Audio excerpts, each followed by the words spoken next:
do What this. do you say to the managers when they have a lot of staff who are burnt out and just barely showing up? Mhm. What do you I'm recommend? going to say throw a party first. Ah, I And then like sit that. down. Throw a I'm party. saying, throw Okay. a party first and then sit down and have a grounding exercise and let people give them permission to tell you where they are. Not about the job, but what they're feeling, what they're going through. See, I got 3 prescriptions. My Mm, my 3 R's. This is my prescriptions. I share this all the time, and I'm putting this in the third book. I love it. Release, reboot, and recharge. Release, reboot, and recharge. The release is you give your staff an opportunity to say where they are in the moment, what's going on for them. It could be the dog, the pets. I'm upset. I can't sleep. I'm nervous. I'm shook up. That thing that happened told me. But they're not about the stuff to stay with where they are.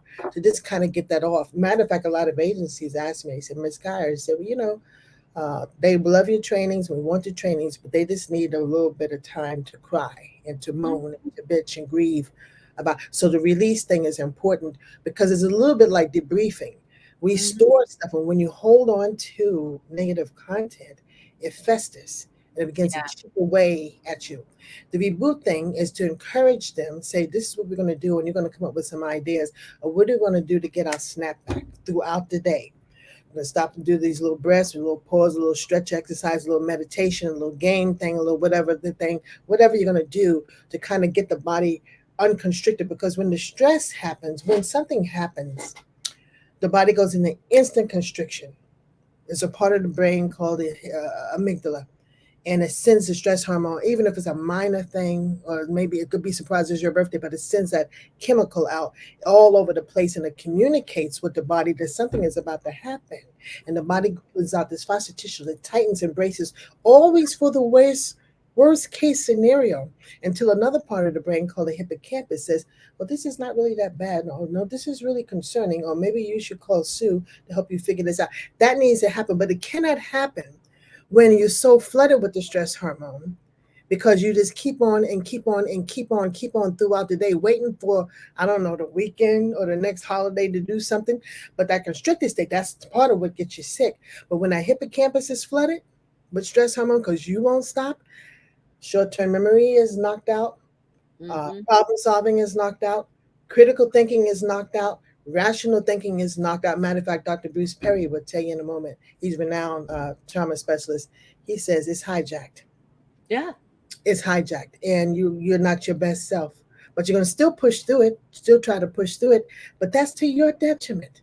To your detriment. Yes. So that's what I do. So I want to teach them, I want to give them permission, and they're gonna catch me doing it. Stretching or bending or dancing or singing, whatever the case is, doing it like a model that is safe. You got to make it safe for your staff to take time. And I tell staff too, don't everything don't require permission. Decide to step away from your desk and walk around the building. Don't be asking no permission to do it with each other. To say, come on, however that's going. So that's the release, the reboot is whatever you do, some technique, just kind of bring some calm, settle the central nervous system. A lot of breath work. There's some powerful stuff out there to do, which I teach. The third one is a recharge. I'm very meddlesome in a loving way that I say, what are you going to do ridiculous for yourself? Don't be telling me about no chores and taking care of mama. What are you going to do for fun and to lift and to refill and recharge yourself? It's usually delightful stuff, fun stuff, some humor stuff, some creativity stuff. And I say, what are you going to do at the end of the day and what are you going to do on the weekend? Always ask for the end of the day. Listen to some music and stuff like that. And that just something that brings you joy.